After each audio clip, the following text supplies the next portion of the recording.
Hello disc golfers, this is Matt Dollar. I'm here today with a little bonus coverage. I was at the 10th anniversary Josh Franklin Memorial Disc Golf Tournament down at Chehaw Park in Albany, Georgia. And our current leader going into the final 9 is Jamie Kiep. So Jamie is the local pro here at Chehaw. And hole 1 is 272 feet. It plays as an island hole, but it also plays with the out of bounds being a hazard. So if you miss the island, you just play it from where it lands with a 1-stroke penalty. And teeing second, 2 strokes behind Jamie, is Dustin Perry.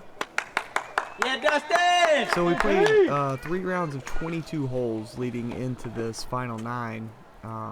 Jamie Kiep sits at 36 under, which means he's averaging 12 down a round. Pretty incredible shooting.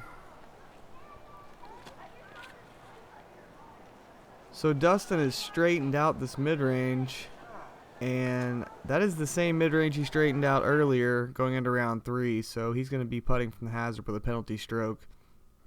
Teeing third is Max Johnson. Mr. Max Johnson. Yeah, Max. Right now currently out of Orlando, Florida. He represents Team 64.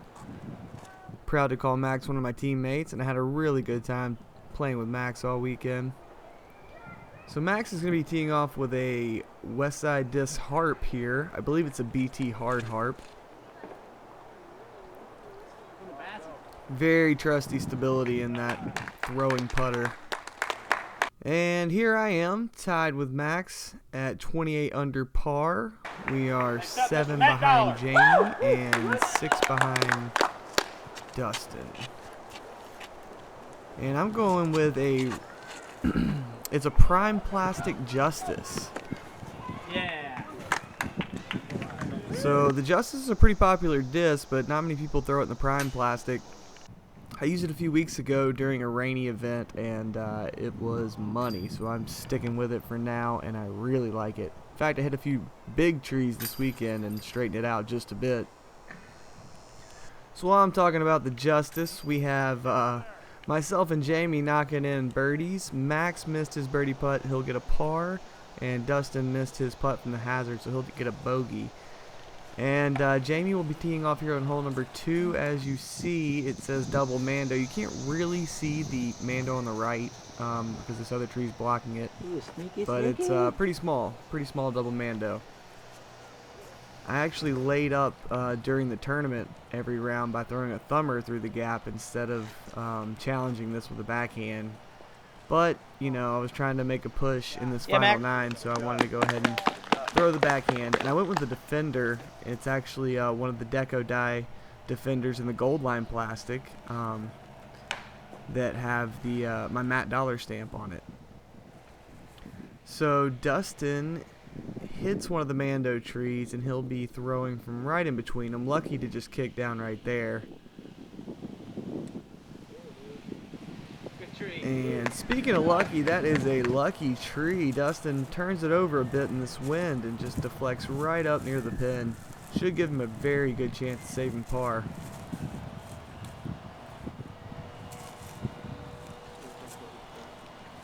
So Jamie made the initial gap off the tee, but hit that branch that defined the ceiling, and his upshot comes up a little bit left. He'll have kind of a long putt to save his par. I'm pulling out the Cenas for this long putt, and it is looking good, but just not quite going to go. And Max had the best drive of the group, but he was still outside the circle and slightly obstructed by that tree. So the normal course here has Innova disc catcher baskets, and the 4 temporary holes that we're playing in this event have these Prodigy baskets. So all 4 of these extra holes will also have a mandatory and out of bounds. So here we go, hole 3, 731 feet. This is the one hole we really all kind of open up on, so I went into slow-mo for all these. The Mando is just down there past that building on your right, and the basket is way on down past that, but in that direction. So an ideal drive here will get you past the big clump of trees, either to the right or to the left. Max played the left side every time. I played the left side the first round, and then this final 9, and the other 2 times I tried to play it to get out to the right side past the Mando, but it's kind of a sketchy shot, so I ended up going back to the shot that you saw right there.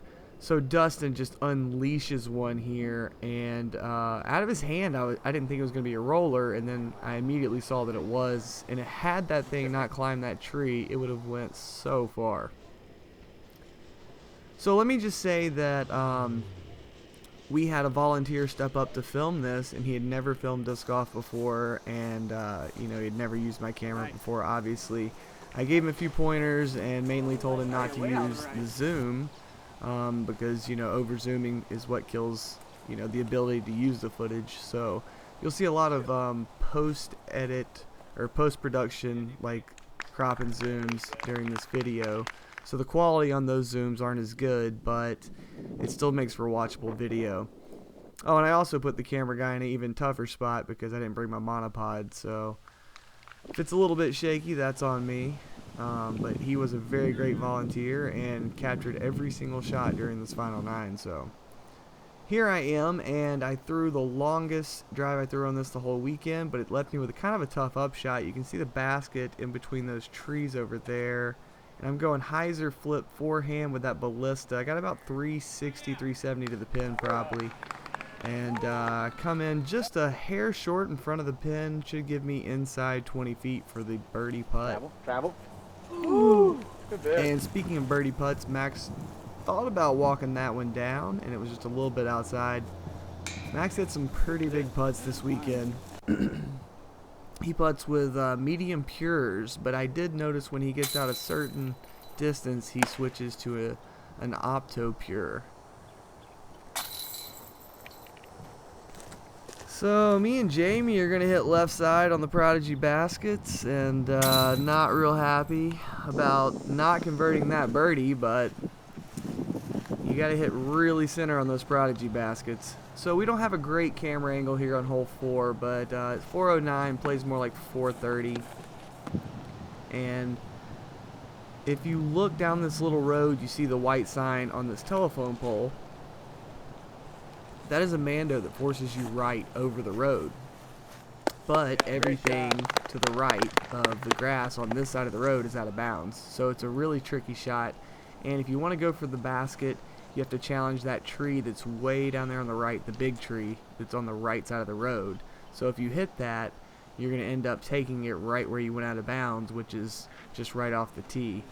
I heard of a few big numbers on this hole from people just trying to keep going for the pin and keep throwing out of bounds, you know, right in front of them, so they only get to move up a few feet at a time. But everyone on the lead card, I can assure you, just threw hyzers out here to where we're all at and took long looks at it. I didn't see anyone in any of my groups actually attack the pin. It's a cool idea for a hole, but they made the out of bounds a little too tight behind the basket, or they either need to expand that so you can go around the tree that was blocking everyone in the out of bounds area, or maybe shorten the pin and move it left just a little to make it more attackable. And we will all get pars here, which is exactly what you should do if you were going to play this hole correctly. And we moved to hole 5. I went into slow-mo for that shot because I'm quick off the tee, really quick. I can't believe that the cameraman was able to catch all my shots, but that one, he missed the very beginning of my run-up, so I just slowed it down since it was the first shot of the group. This hole has a Mando about 350 feet off the tee, maybe 330 feet off the tee. Anyway, you really have to be careful when throwing this tee shot. That's why I threw a thumber. With the par 4 only being 577 feet, I'm able to throw a thumber, not take any chance of missing the Mando, and put myself in good position to throw either a mid-range or another thumber. So these extra holes, you tee off a dirt tee, and it's a little sandy down here in South Georgia, and that causes people to slip, and that Mando got missed many times this weekend. So I was happy with my decision to never go for that big shot. And it looks like my efforts paid off here with a little thummer, and it should put me inside the circle for a birdie putt. You got to be really careful on this approach shot that Max is throwing here, because just deep right of the basket is out of bounds. There's a path that hooks in back there, and it's marked off out of bounds.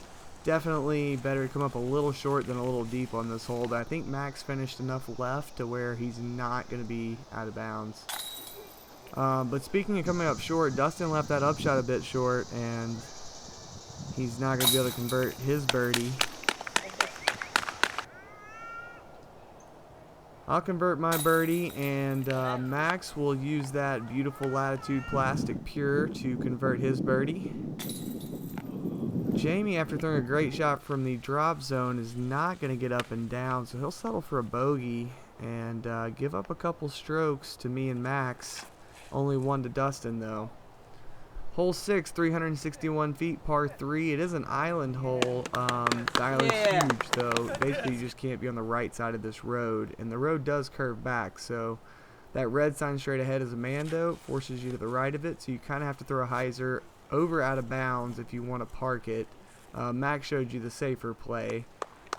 Essentially, I did too. I just threw it. I bit off a little more than he did. You'll see Dustin here. Dustin's going to throw a lot more direct route, I guess you'd say. He doesn't try to, well, maybe not direct. He doesn't try to cut the corner. He just uses his power to throw it low and hard and straight. And he's going to get in the way here.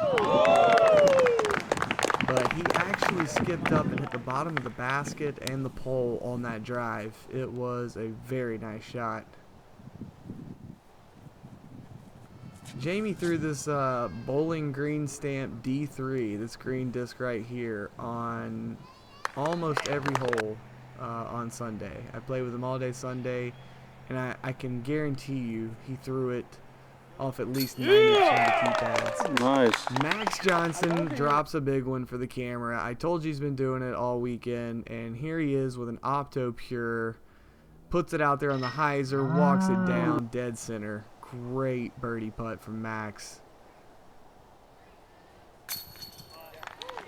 And Jamie will make a nice birdie putt himself from a knee under the trees, and he was probably feeling a little pressure with Dustin under the pin. Dustin's actually in the mulch, so Jamie wanted to get that birdie, and he did. And we actually got a star frame there on hole 6. Very nice star frame from our card. And we moved to hole 7. 626 feet, par 4, OB on both sides. So this tree line on the right side here, there's a little dirt road on the right of it that's marked OB. And those poles you can see out straight in front of the fairway there are both in the out of bounds. And the out of bounds cuts to the right.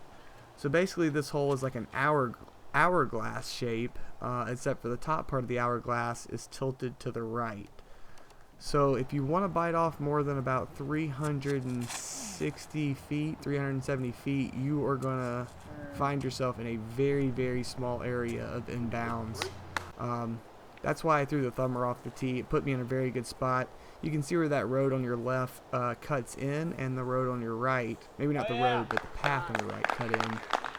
Right there where that sign is in the middle on that tree. The out of bounds is probably only about 15 to 20 feet on each side of that tree. It opens back up down there near the green though. I'm going forehand with a fluid enforcer. Not real happy about the result. It was coming in on a beautiful line. I thought I was going to skip right to the pin, maybe go in, and instead it chunked in the sand and rolled backwards left. So I'll be stuck with a circle's edge putt. Dustin throws a beautiful upshot. Should get him a very easy birdie, which he definitely needs after a rough start. Back-to-back birdies will put him on the right track again. And Jamie slips in that sand and gets an amazing skip, and he'll actually be closer than I am. And I believe we both turn out just inside the circle. I'm actually putting with Classic Blend Slammers right now. Kind of went back to my old style of putt a little more, and they're working really good for me, especially in this this windy open area. Oh man, after Max hit the big one on the last hole, he's gonna miss the Short one on this one and cost the star frame. Everyone else picks up a birdie. And we move to hole number 8. This is a tough par 4. I go defender off the tee. Yeah. That gold line defender again. And I actually threw that one as good as I could ever have hoped to. It skipped just outside of the middle of the mouth of the gap. It's like a tunnel that goes down, probably about 200 feet of tunnel, maybe a little more. And yeah, that's probably about right, because it's about 400 feet, 415 feet to the landing zone. But the landing zone is tiny. So Dustin and Jamie have turned theirs over just a little. Whoa, Jamie gets a big skip though. They're both still going to be to the right of the gap. You got to finish a little further left. A mid-range would be a good shot here, except you need a little too much distance to get down there. And a driver, it's just hard unless you skip it right into the gap. So Dustin's in a really tough spot here. The pin's 200 feet from these logs, so... Oh, baby. Wow. That was one of the best shots I've ever seen. I'm still not even sure how he was able to bend the disc that way after straddling that far out and still get the distance and it come out. Just an amazing shot from Dustin. So Dustin will still have a chance at his par, or a birdie rather, and the other two will be looking to try and save par. I'm going to go with an EMAC Truth, another one of those Matt Dollar stamp deco dye discs in the gold line plastic. Yeah, doggy. And I'm able to smooth that Truth out, and it cuts that last tree, and looks like it parks it. We'll see when we get up there. Jamie throws his approach shot to try and get up there and save a par. He's a little short right, and Max will be throwing one of his putters, one of those pures. And he throws a beautiful line, may slide about 15 feet past the basket. So Jamie was just outside the circle there, and Dustin looks like he's just inside the circle. All of a sudden, I realized that even though I was 6 and 7 strokes back from these guys going in the round, they've kind of let me back in a little bit. However, Jamie is, if he makes this, he's still 3 strokes ahead of me. But all of a sudden, catching Dustin for second place is a real possibility. So going in the last hole, Jamie still has a 1-stroke lead on Dustin and a 3-stroke lead on me. And this hole's nasty. I actually took a 7 on this hole this morning. It's a short par 4, but you have to throw your disc over that road on the right, just like I did, and then hyzer back in, and really you want to skip off the road back in bounds, because if you land straight in bounds, you're going to skip out of bounds left. And Dustin hit a tree right there, and he kicked out of bounds left. That's the problem with this hole. If you get scared of committing to throw over that road, then you're never going to have a good shot. But if you overcommit and throw it over the road or don't skip all the way back in, you're taking your drop only maybe 100 feet off the tee at most. So that's how I got a 7 on it. I threw a shot kind of like Dustin, hit an early tree, stayed in bounds, and then chipped around, and couldn't get it back in bounds 2 times in a row. A lot of big numbers on this hole, but I was thinking that was a positive thing for me here after I threw a good drive, because then maybe I still had a chance.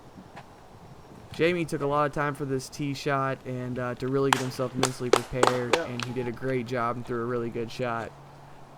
So he's going to find himself in the middle of the fairway. And Dustin, now that he's thrown out of bounds here, he's going to need to get up and down from here, or me and him could possibly tie if I get a 3. And that's not going to get him there. That went in that bush. So Jamie needs to park this for the win. Really, he just needs to get up and down in 3 shots. Roll back inbound. And that's really the only thing he didn't want to do. Well, actually, that's still okay. It would have been worse if he would have just never came back in bounds. As long as he gets up and down from there, he'll still win, unless me or Dustin make our next shot. But for the first time in this entire tournament, I actually have a chance to be in the lead. Max tries to throw one in there. So I've got about 100 feet to the pin, I think. That tree is blocking my view of the pin, but there's a little bit of wind, as you can hear. I was thinking I really want to make this, but at the same time, I didn't want to get risky and just throw it too, really hard and just, go all or nothing or all for nothing, because I didn't want to miss out on a chance at splitting second place with Dustin. So I'm going to try to jump putt this Cenis. I've made longer jump putts, but the Cenis I know has the stability to come back in bounds, so I'm just going to try to give it a chance. And I was a little frustrated with that one because I would have liked to give it a chance, but at the same time I know I've improved my position. And now Dustin, if he can make this shot, he'll be in a playoff, and if he can get up and down from here, then he'll tie for second. And I'm not sure if Dustin or Jamie really knew exactly what the score was, but I gotta think maybe Jamie didn't know, because if I was Jamie and I knew, I would just putt this one under the basket. I mean, if he putts it and hits the basket and rolls back out of bounds, he's gonna lose the tournament. So he should probably lay up here, but he's gonna go for it anyway. And he doesn't make it, but it won't hurt him too bad because he's right there by the pin. Max makes his birdie putt. And that will cap off a very nice weekend of golf for Max. He played well over 1,000 rated and will finish in 4th place. Dustin will bogey this last hole, but he will tie for 2nd place with me. We're going to finish the tournament at 34 under, 1 stroke behind Jamie Kiep. If he can tap this one in here, he will be your 2017 Josh Franklin Memorial Champion. Jamie Kiep for the win. And Jamie has done it. He has brought the local tournament home to a player from Albany for the first time. And Jamie averages 1030 something for the weekend, not including the finals because they will not count towards the ratings. You have to have 13 holes to count towards ratings, but very good weekend of golf from everyone. Thank you guys so much for watching. Thank you for everyone who helped run this event, and thank you to Latitude 64 for all their wonderful support and the wonderful plastic I'm throwing. If you guys are interested in getting one of these Matt Dollar Stamp Deco Die discs that I was throwing throughout this round, I've got it in 8 different molds, and if you would like one, you can email me at mattdollardiscgolf@gmail.com. Thanks for watching, and have a wonderful day.